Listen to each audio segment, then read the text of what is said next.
नमो अरिहंताणं नमो सिद्धाणं नमो ऐरियाणं नमो वज्रायाणं नमो लोये सवासाहुणं।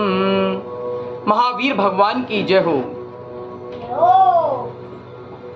हमने पद्म पुराण के पर्व 43 में श्री रामचंद्र जी जटायु पक्षी लक्ष्मण एवं सीता के साथ घूम रहे हैं डंडा। रावण का भांजा संबुक, उसका सूर्यहास खड़ग साधना करना और लक्ष्मण के द्वारा रावण के भांजे का मरण होना। वर्षा ऋतु समाप्त हो गई, शरद ऋतु का आगमन हो गया। मानो शरद ऋतु ने चंद्रमा की किरण रूपी बाणों से वर्षा रूपी शत्रु को जीत पृथ्वी पर अपना राज जमाया हो। जैसे ही शरद ऋतु आई, फूलों की सुगंधता फैलने लगी, उस पर भौरे गुंजार करते रहे।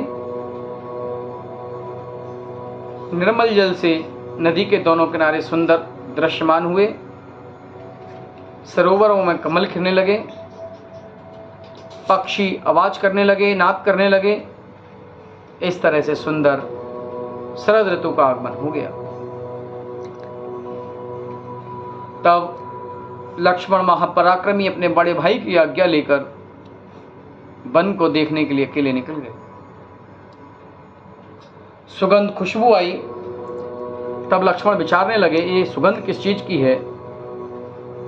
यह सुगंध कोई वृक्षों की नहीं, कोई फूलों की नहीं, कोई पौधों की नहीं, कोई पेड़ों की नहीं। यह सुगंध किस चीज की है? यह सुगंध किस चीज की है? लक्ष्मण बड़े आश्चर्य को प्राप्त होते हैं।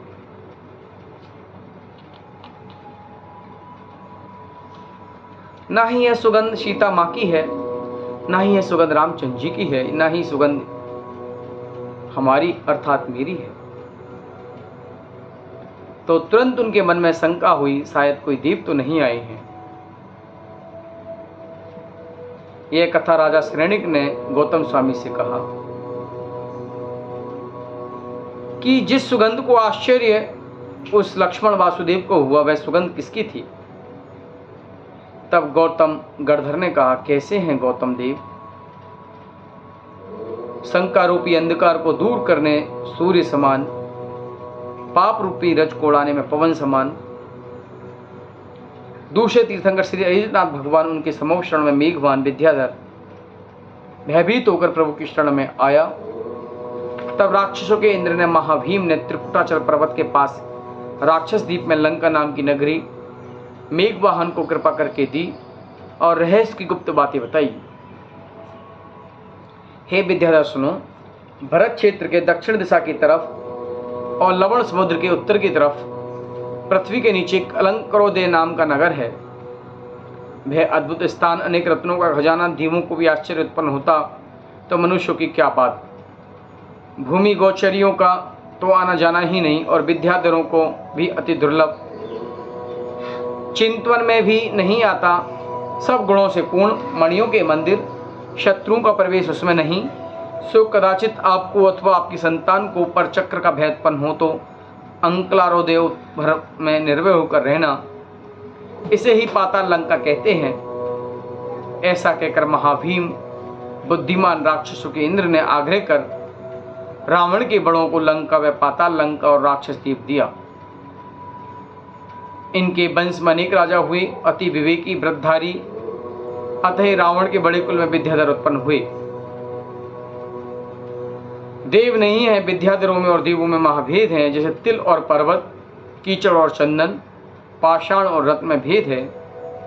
देवों में शक्ति कांति बहुत है, विद्याधर हैं मनुष्य हैं, क्षत्रिय वैश्य और शूद्र 3 कुल हैं। गर्भ के दुखों को भोगते हैं। विद्याधर विद्याओं की साधना से आकाश में गमन करते हैं। वे 2.5 दीप पर्यंत विहार कर सकते हैं और देवगर्भ से उत्पन्न नहीं होते। महासुंदर शरीर धातु धातु से रहित, आंखों की टिमकार नहीं, सदा जागृत अवस्था, बढ़ापा रोग से रहित, तेजस्वी उदार महासुखी स्वभाव से विद्यमान, अवधि ज्ञान सहित, जैसी इच्छा हो वैसा रूप धारण करें। शिक्षाधारी देव विद्याधरों का क्या संबंध है श्रेणी? ये लंका के विद्याधर राक्षस द्वीप में रहते हैं, इसलिए राक्षस कहलाते हैं। यह मनुष्य क्षत्रिय वंशी विद्याधर हैं, देव नहीं, राक्षस नहीं। इनके वंश में लंका नगरी व अजितनाथ के समय से लेकर मनुष्यवृतनाथ के समय पर्यंत अनेक हजार राजा प्रशंसा करने योग्य हुए। कोई सिद्ध हुए, कोई सरवार सिद्धि गए, कोई स्वर्ग में देव हुए, कोई पापी नरक गए। अब इस वंश में 3 खंड का अधिपति जो रावण वह राज्य करता है, उसकी बहन चंद्रनखा रूप से अनुपम उसके खरदूषण ने विवाह किया। वह 14,000 राजाओं का शिरोमणि रावण की सेना का में मुख हुआ। वह दिक्पाल समान अलंकारपुर जो पाताल लंका वहां रहता है, उसके शंभुक और सुंदर 2 पुत्र रावण के भांजे पृथ्वी पर प्रसिद्ध हुए।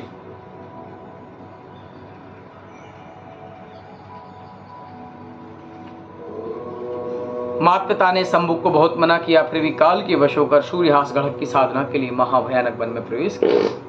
शास्त्रोक्त आचरण प्रमाण सूर्यहास खड़क साधना को तैयार हुए।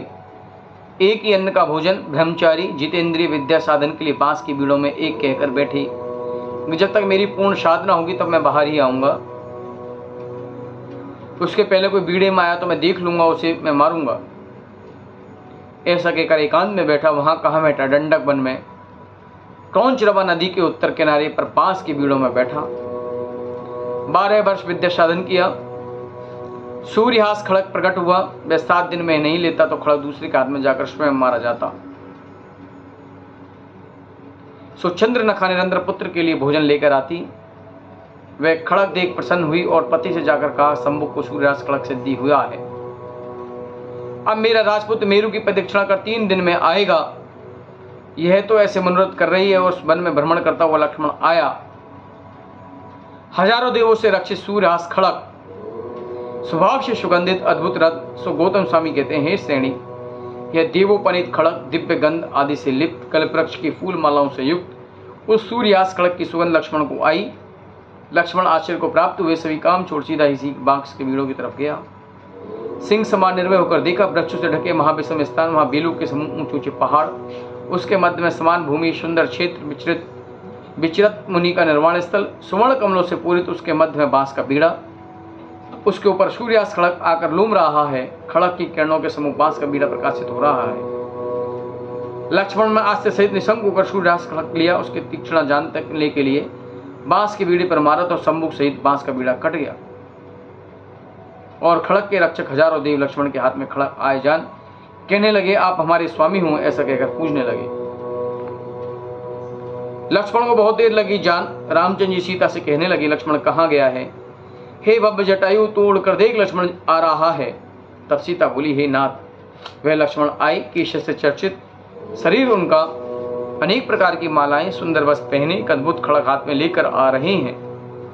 वे खड़क से ऐसे सुंदर लग रहे हैं जैसे केशी सिंह से पर्वत। तब आश्चर्य को प्राप्त हुए महाप्रसन्न होकर उठे और लक्ष्मण को अपने हृदय से लगाकर सकल वृतांत पूछा। तब लक्ष्मण ने बात कही। राम लक्ष्मण सहित सुख से पूर्वक अनेक प्रकार की कथाएं कर रहे हैं और शंभुक की माता चंद्रनखा प्रतिदिन एक ही अनाज का भोजन लाती और आकर देखा तो बांस का बीड़ा कटा पड़ा है। तब सोचने लगे कि मेरे पुत्र ने अच्छा नहीं किया। जहाँ इतने दिन रहा और विद्या सिद्ध हुई, उसी बीड़े को काटा। सो अच्छा नहीं किया। अब स्थान छोड़कर कहाँ गया? इधर उधर देखा तो अस्तोता सूर्यमंडल समान कुंडल से शंभुक का सिर कटा हुआ पड़ा मिला। जैसे ही अपने पुत्र को देखा मूर्छा आ गई। मूर्छा ने इसका परम उपकार किया, नहीं तो पुत्र का मरण देख एक कैसे जीवित रहे। कुछ देर के बाद मूर्छा दूर हुई। तब हाहाकार उठी। वह पुत्र का सिर कटा देख शोक पूर्वक रोने लगी। नेत्र आंसुओं से भर गए। वह अकेले ही वन में कुत्ते की तरह छाती कूट कूट रोती रही, विलाप करती रही, हाय मेरा पुत्र। 12 वर्ष और 4 दिन यहाँ व्यतीत हुए, ऐसे 3 दिन और क्यों नहीं निकले? तुझे मरण कहाँ से आया है? हे पापी काल, मैंने तेरा क्या बिगाड़ा? मेरे नेत्रों का निधि मेरा पुत्र तत्काल क्यों मारा? मैं पापिनी ने किसी पुत्र का प्रभाव में मारा होगा, इसलिए मेरा पुत्र मारा गया। हे पुत्र, मेरे दुख को दूर करने के लिए एक वचन तो मेरे से बोल। हे वत्स, आओ अपना मनोहर रूप मुझे दिखाओ। ऐसे माया रूपी अमंगल क्रिया करना तुझे उचित नहीं है। तब तक तो तुमने माता पिता की आज्ञा कभी नहीं लोपी, अब बिना कारण ऐसे कार्य करना तुम्हारे योग्य नहीं। इत्यादि विलाप करती हुई सोचते कि मेरा पुत्र निसंदेह ही मरण को प्राप्त हुआ। सोचा कुछ और ही हुआ कुछ और। हे पुत्र, जो तू जीवित रहता सूर्यास्त खड़ग सिद्ध होती तो जैसे चंद्रहास के धारक रावण के आगे कोई शत्रु नहीं आ सकता, ऐसे तुम्हारे सन्मुख कोई शत्रु टिक नहीं सकता। मानो चंद्रहास मेरे भाई के हाथ में आया तो अपना विरोधी सूर्यास्त तुम्हारे हाथ में देख नहीं सका, और तू भयानक वन में अकेला निर्दोष नियम का धारी, तुझे मारने के लिए किसके हाथ चले? जो ऐसा पापी शत्रु कौन? उस दुष्ट ने तुझे मारा, अब जीवित कैसे रहेगा? इस प्रकार रोती हुई पुत्र का मस्तक गोद में लेकर चूमती रही। मूंगा समान लाल नेत्र कर शोक छोड़ क्रोध रूप होकर शत्रु को मारने के लिए दौड़ी।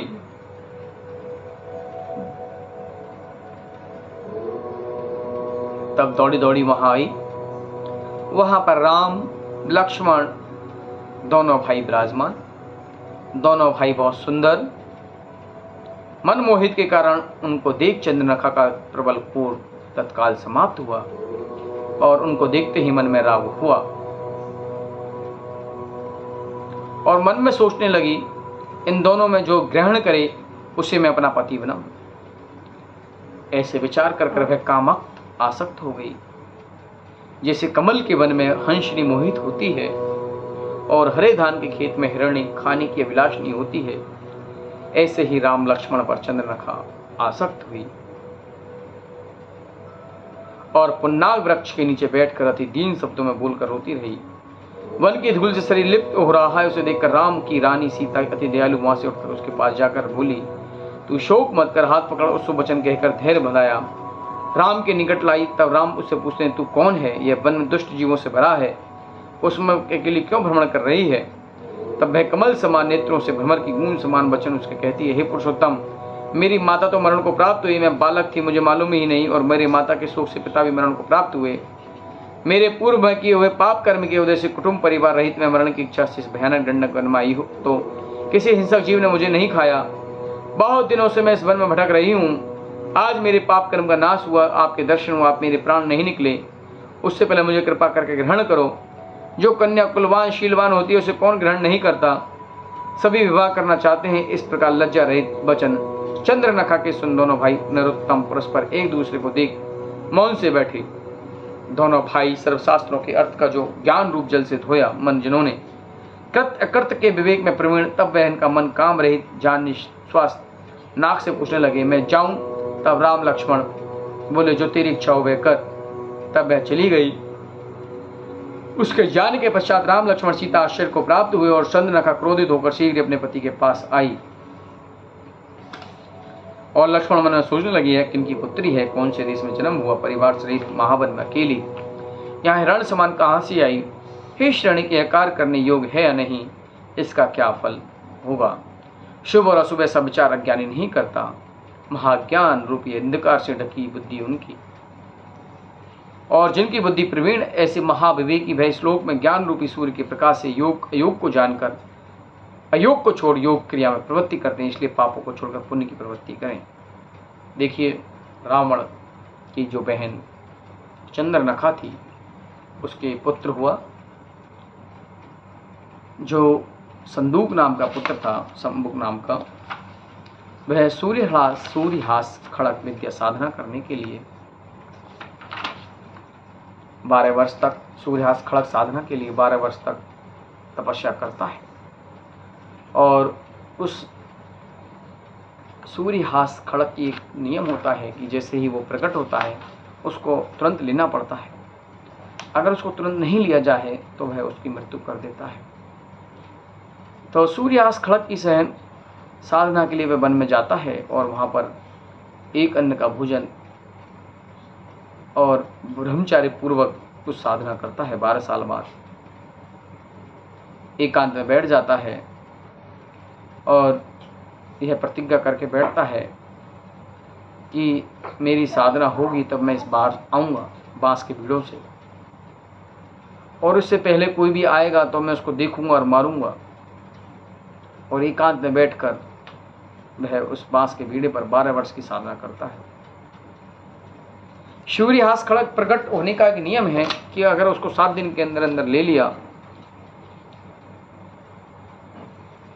तो खड़ग दूसरे के हाथ में जाकर स्वयं मारा जाता है। तो जैसे ही वह खड़ग प्रकट होता है तो वहाँ पर लक्ष्मण का आना होता है